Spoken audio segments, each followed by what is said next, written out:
दोस्तों, अगर आप भी विराट कोहली और शुभमन गिल को खतरनाक खिलाड़ी मानते हैं तो वीडियो को लाइक जरूर कीजिएगा। दोस्तों, अपनी करारी हार के बाद भी शुभमन गिल ने जब किंग कोहली को बधाई देते हुए उनके पैर छूते हुए उनका आशीर्वाद मांगा, तब वो खूबसूरत लम्हा देखकर तो सच में करोड़ों भारतीय भी इस यंगस्टर को दिल से सलाम करने लग गए। तो आखिर क्यों बेंगलोर की जीत के जश्न में ही विराट के पैरों में गिर पड़े शुभमन गिल?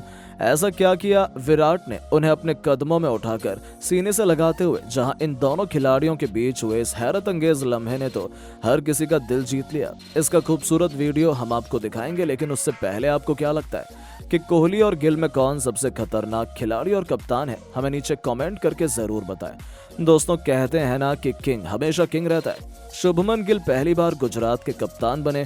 उन्होंने शुरुआत में लाजवाब काम भी किया, लेकिन जैसे ही विराट की बेंगलोर उनके सामने आई, बेंगलोर ने तो लगातार 2 मैचों में गिल की गुजरात को नाको चने चबाने पर मजबूर किया और एक भी मुकाबले में उन्हें जीतने नहीं दिया। पहले अहमदाबाद में जाकर उन्हें बेरहमी से पीटा, तो जब चिन्नास्वामी के मैदान पर गुजरात अपना बदला लेने के लिए आई, तब इस मुकाबले में तो उन्होंने गुजरात को न केवल मैच में हराया है, बल्कि उनके मनोबल को चकनाचूर करते हुए उनसे खिलवाड़ किया है। जी हाँ दोस्तों, सितारों से सजी गुजरात की क्रिकेट टीम, जिनके पास एक से एक बल्लेबाज थे, वो केवल 147 रनों पर ही अपने घुटने टेक गई। इससे बुरा उनके लिए और क्या हो सकता था? तो फिर इसका पीछा करते हुए गुजरात की जीत की उम्मीदों को डुप्लेसी और किंग कोहली ने हवा में उस समय कर दिया, जब चौके छक्कों की सुनामी लाते हुए केवल 6 ओवर में 92 रन ठोक डाले और अंत में बेंगलोर ने आसानी से यह मुकाबला अपने नाम कर गुजरात के फैंस को खून के आंसू रुलाए। इसके बाद बेंगलोर फैंस ऐसा जश्न मना रहे थे जैसे बेंगलोर आईपीएल चैंपियन ही बन गई हो।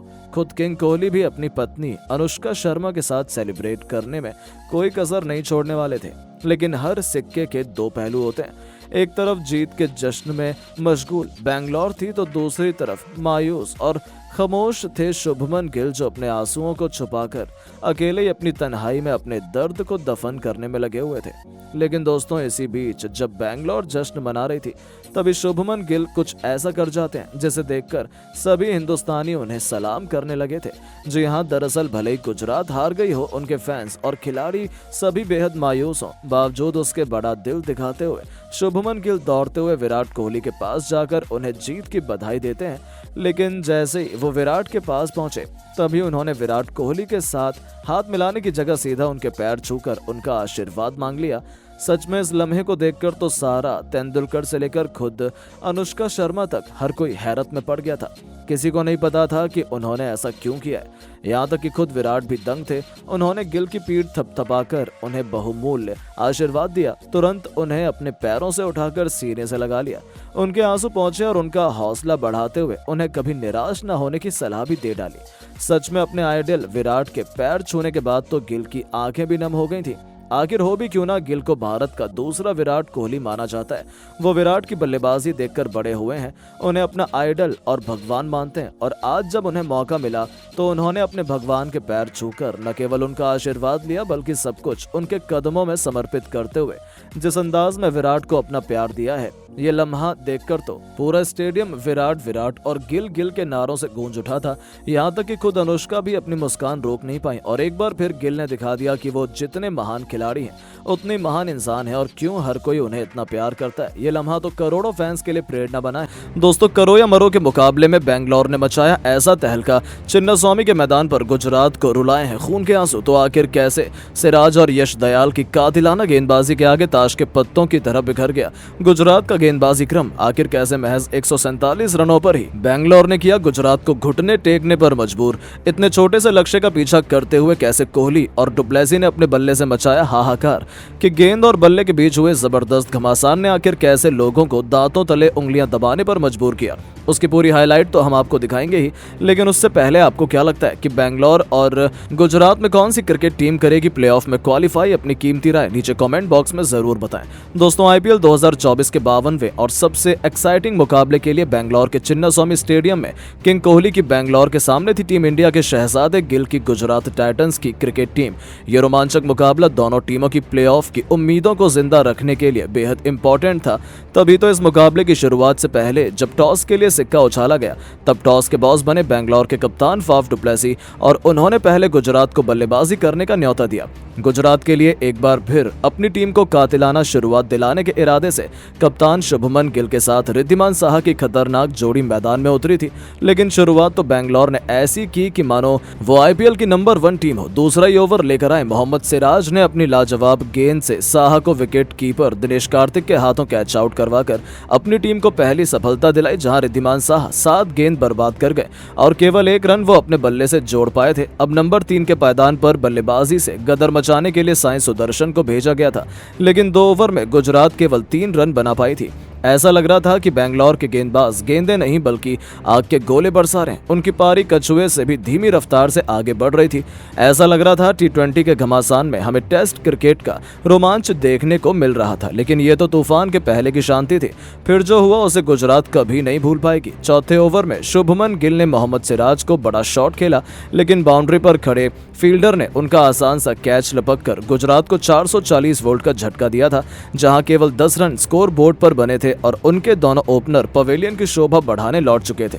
हालांकि नंबर 4 के पायदान पर बल्लेबाजी करने उतरे शाहरुख खान ने आते ही मैदान को चीरते हुए खतरनाक अंदाज लगाकर अपना तेवर दिखा दिए। 4 ओवर में बेंगलोर ने 14 रन 2 विकेट के नुकसान पर बनाए थे, लेकिन पावर प्ले की आखिरी ओवर लेकर आए कैमरन ग्रीन ने इस बार साई सुदर्शन को अपने जाल में फंसाया, जिनका आसान सा कैच किंग कोहली ने लपका और गुजरात की पारी की कमर तोड़कर रख दी थी। साई सुदर्शन भी केवल 14 गेंदें बर्बाद करने के बाद 6 रन बना पाए और चिन्नास्वामी के मैदान पर बेंगलोर के नारों से गुजरात का दिल दहला जा रहा था।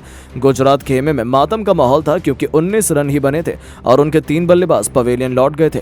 इससे बुरा और क्या हो सकता है। अब मैदान पर शाहरुख खान के साथ डेविड मिलर की जोड़ी मौजूद थी, जिन्होंने आते ही एक बार फिर पावर प्ले की आखिरी गेंद पर चौका लगाया और 6 ओवर में गुजरात को 23 रनों तक पहुंचाया। लेकिन यह 2024 आईपीएल का सबसे खराब स्कोर था, यानी कि गुजरात अभी से एक शर्मनाक हार की तरफ बढ़ने लगी थी। अब इन दोनों के कंधों पर अपनी टीम को जबरदस्त वापसी करवाने की जिम्मेदारी थी और इन दोनों ने इस अंदाज में बल्लेबाजी करनी भी शुरू कर दी। 9 ओवर में उन्होंने गुजरात को 50 रनों के पार पहुंचाया। उनके बीच एक अच्छी पार्टनरशिप बनने लगी थी। डेविड मिलर तो सीधा चौके छक्कों से डील कर रहे थे। उन दोनों ने देखते ही देखते 61 रनों की पार्टनरशिप को भी अंजाम दिया। दोनों खिलाड़ी अपने अपने अर्धशतक की तरफ बढ़ रहे थे, लेकिन तभी मैच में एक बार फिर आता है ट्विस्ट। इस बार कंठ शर्मा ने अपनी फिरकी के जाल में खतरनाक लग रहे डेविड मिलर को आउट कर अपनी टीम को एक और सफलता दिलाई, जहां मिलर 20 गेंद पर 3 चौके 2 तूफानी छक्कों की बदौलत 30 रन बनाकर पवेलियन लौटे। तो वहीं उनके आउट होने के बाद शाहरुख खान भी किंग कोहली के रॉकेट थ्रो को आगे टिक नहीं पाए। विराट ने उन्हें रनआउट पर गुजरात की आधी पारी को समेटा, जहां शाहरुख भी 24 गेंद पर 5 चौके और 1 छक्के की बदौलत केवल 37 रन बना पाए और 87 रनों पर गुजरात ने अपने 5 बल्लेबाज रोक दिए थे। अब मैदान पर राहुल तेवतिया के साथ रशीद खान की जोड़ी मौजूद थी। इन दोनों खिलाड़ियों ने बेहतरीन बल्लेबाजी करते हुए 15 ओवर में गुजरात को 102 रनों तक पहुंचाया। उसके बाद भी उनकी तूफानी बल्लेबाजी जारी रही। 16 ओवर में करण शर्मा की बेरहमी से पिटाई करते हुए राहुल तेवतिया ने एक के बाद एक 3 खतरनाक चौकों की हैट्रिक के साथ साथ एक खतरनाक छक्का भी लगाया। इस ओवर में उन्होंने कुल 19 रन बटोर डाले तो 17वें ओवर में राशिद खान को भी आड़े हाथों लेते हुए एक के बाद एक 2 खतरनाक चौके लगाए। हालांकि दोस्तों, विकेटों के गिरने का सिलसिला थमा नहीं। 18वें ओवर में यश दयाल ने राशिद खान को क्लीन बोल्ड कर गुजरात को 6वां झटका दे दिया, जहां रशीद 14 गेंद पर 2 चौके और 1 छक्के की बदौलत 18 रन बनाकर आउट हुए। तो ओवर की आखिरी गेंद पर उन्होंने राहुल तेवतिया को भी आउट कर गुजरात को लगभग समेट दिया था, जहां तेवतिया 21 गेंद पर 5 चौके और 1 छक्के की बदौलत केवल 35 रन बना पाए।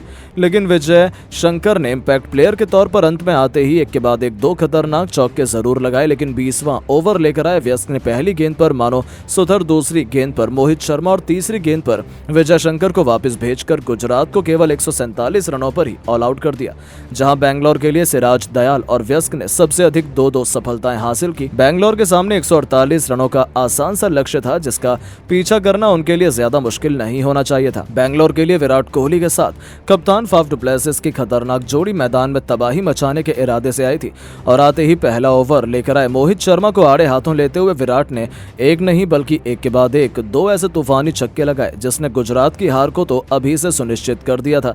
विराट का बल्ला रन नहीं बल्कि आग बरसा रहा था। उन्हें खतरनाक बल्लेबाजी करता देखकर तो डुप्लेसी भी पीछे नहीं रहे। दूसरा ही ओवर लेकर आए जोशुआ लिटिल की बेरहमी से कुटाई करते हुए डुप्लेसी ने उनके स्वागत में एक के बाद एक पहले दो खतरनाक चौके जड़े तो फिर तीसरी ही गेंद पर छक्के के लिए डिपॉजिट कर उन्होंने गुजरात के खेमे में तहलका मचा दिया था। गुजरात के गेंदबाज अभी से रहम की भीख मांगते हुए नजर आ रहे थे। यहां तक कि ओवर की आखिरी गेंद को भी उन्होंने चौके में तब्दील कर 2 ओवर में ही अपनी टीम को 34 रनों तक पहुंचा दिया था। अब तो केवल फॉर्मेलिटी शेष रह गई थी। यहां से गुजरात की जीत तो नामुमकिन ही मानी जा रही थी और भले ही यहां से गुजरात में वापसी करने की भरपूर कोशिश